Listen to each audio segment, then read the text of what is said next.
You're listening to the Candid Comms podcast with Rachel Miller. Tune in for practical advice and inspirational ideas to help you focus on all things internal communication related. Hello and welcome to the show.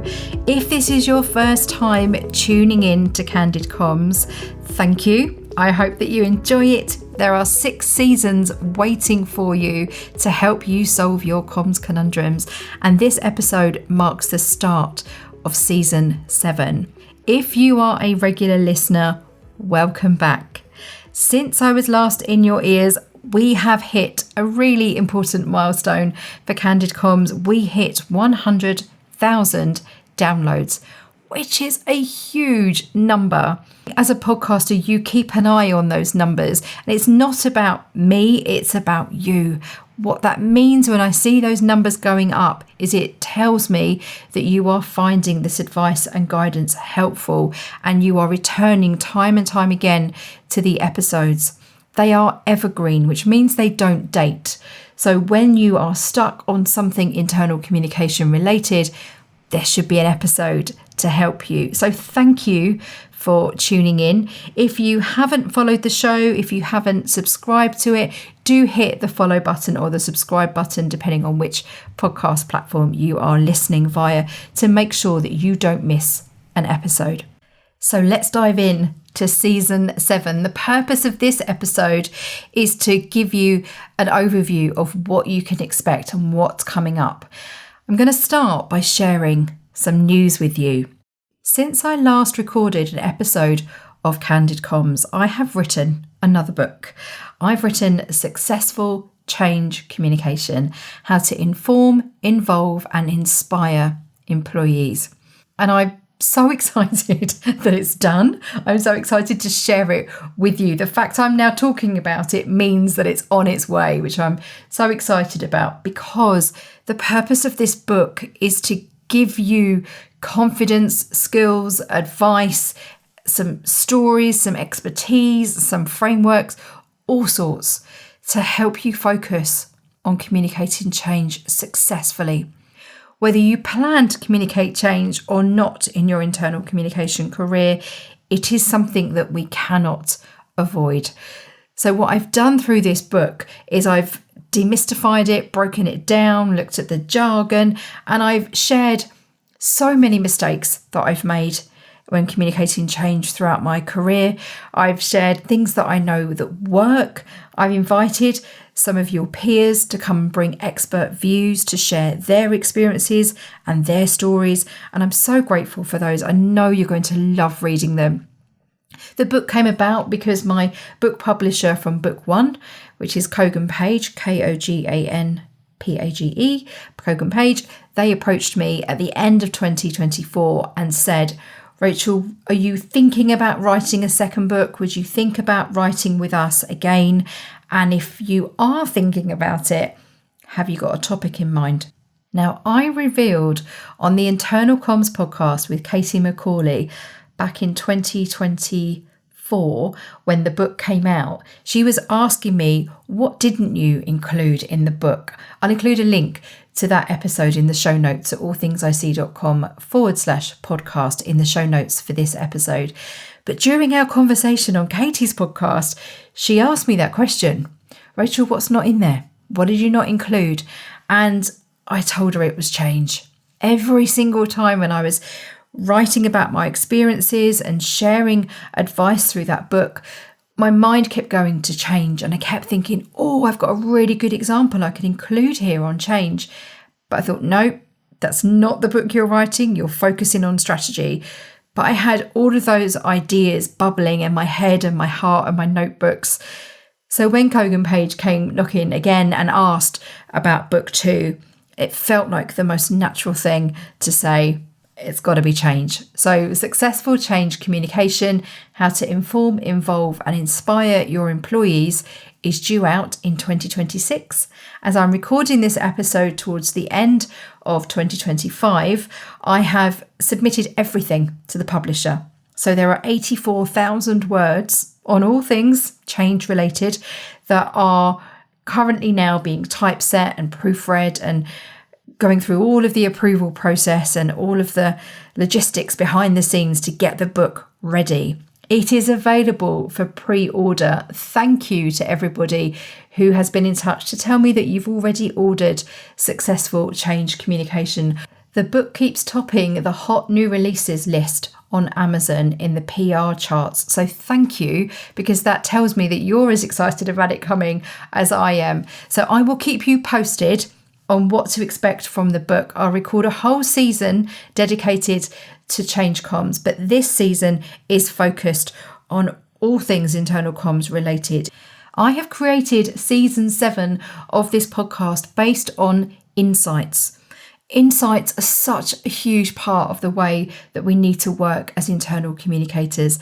If you're familiar with my Miller framework, you will know that I in Miller stands for insights. And when writing an internal communication strategy, it stands for what we know about the organisation and its people. Applying that same mindset into our conversation and into Candid Comms, insights is what I know about listeners and the conversations that you need to have or the topics that you need to learn about. And the way I do that, the way I'm informed by insights, is by conversations with clients and comms friends. I've been writing a blog on internal communication since 2009 at allthingsic.com/blog. And I look at the stats constantly. It helps me understand what you need advice and guidance on. It helps me know what the key topics are, what the trending topics are, what you're stuck on. And every time that those stats show that there's a particular topic that's being popular and that people are checking out, I look at my list of episodes to discover if there's a gap or if there's a need to record something extra to help you solve those comms conundrums. So based on those insights and the conversations that I have at our quarterly in-person masterclass and mastermind All Things IC Live, which takes place in London every quarter. Oh, comms friends, I can't tell you how valuable those conversations are for the people in the room. You leave equipped with ideas, with solutions to problems. You have an opportunity to be with your peers in a room and solve those comms conundrums together, which is so incredibly valuable. Everybody who comes along to All Things IC Live leaves feeling equipped, inspired, encouraged, and able to go back into their organisations and be everything that they need to be, knowing they've had an opportunity to test ideas with their peers. We've even had people bring their CVs along and ask people on the tables during the masterminds, what do you think? Would you hire me? What's missing? It's an extremely confidential and extremely friendly environment where we don't share the conversations that were had. As a result of all the conversations that my team and I hear during All Things IC Live, we know what to write about. We are aware of all of the content that we produce on the blog and what I've got in the podcast, and we make sure that we're solving the problems that you have, not the problems that we think you have. That's so important, and it's the same mindset that I know you will apply inside your organisations. It's not assuming we know what employees need, but it's actively listening, gathering data, turning it into action. So season 7 includes episodes on how to build a business case. And the reason for that is I've been a consultant since 2013. And in recent years, I have been asked increasingly by potential clients, Rachel, please, can you help us build a business case? We really want to work with you, or we really want to change a particular channel, and we don't know how to ask our business for help. And my team and I have been doing that. So Dan and I have been doing that. We've been working with existing clients and potential clients to help you put business cases together. So I'm going to dive into that in season 7 to help you know how to structure a business case to ask for investment in internal communication. I've also looked at the power of peers. You just heard me describe All Things IC Live there, which is fueled by the power of peers, having people like you in the room who maybe have 5, 10, 15, 20 years of experience. We've also had some of the best conversations from people who are 1 or 2 days into internal comms, or a couple of weeks or a couple of months into internal comms. Everybody is welcome. And what happens is we have a sense of community in the room, and a sense of there is no judgment. There is no bad question. You can ask whatever you like in that forum, and you benefit from the power of your peers to work together to set you up for success. So you can expect an episode looking at the power of peers.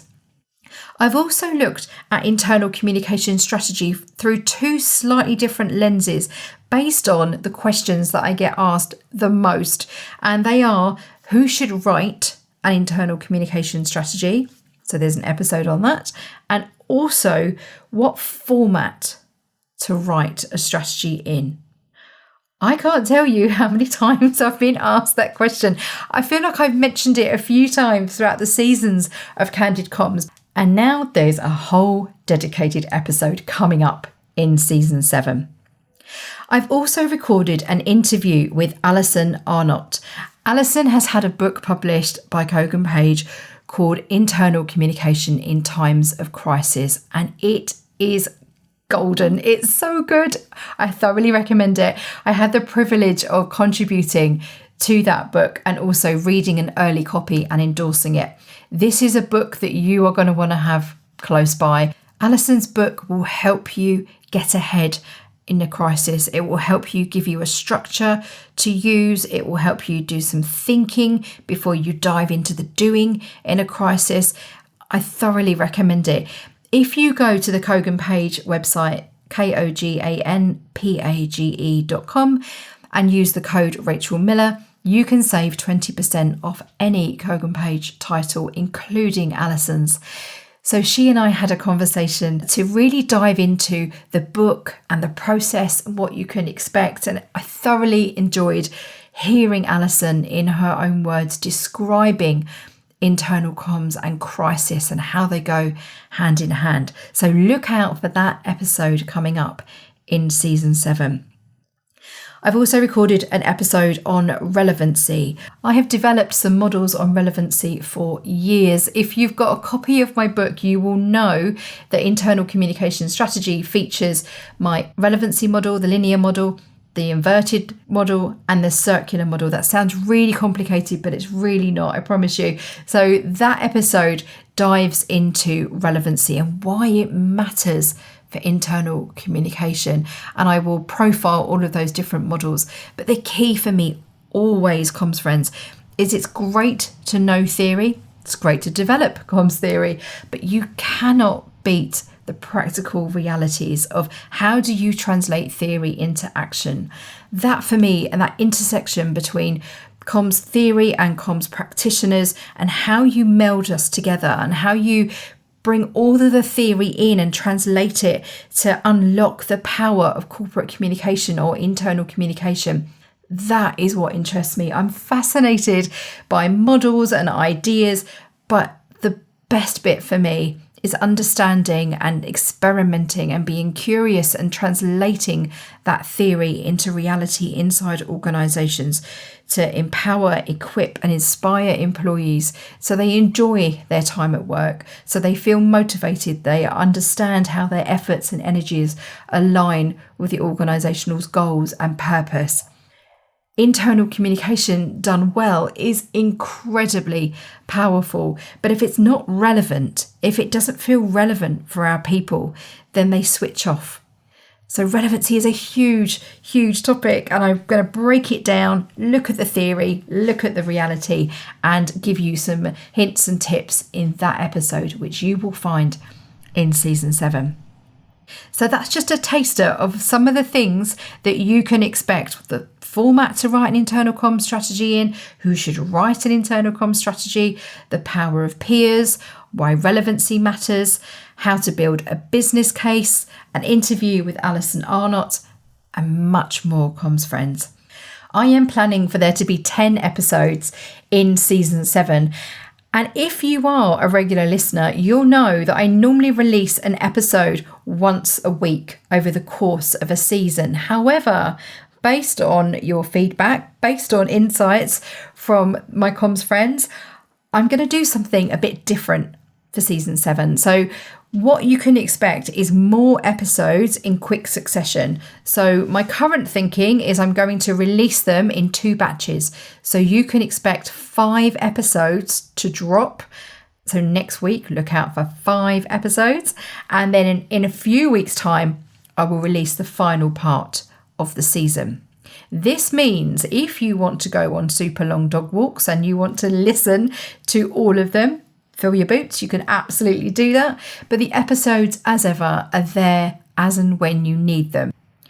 My final thoughts to close out this episode are, if you are looking for a comms event or an award to enter, or you want to see what's happening in the wonderful world of internal communication, check out the What's On for Comms Pros page of the All Things I See website. I'll include a link in the show notes, but it's allthingsic.com/events.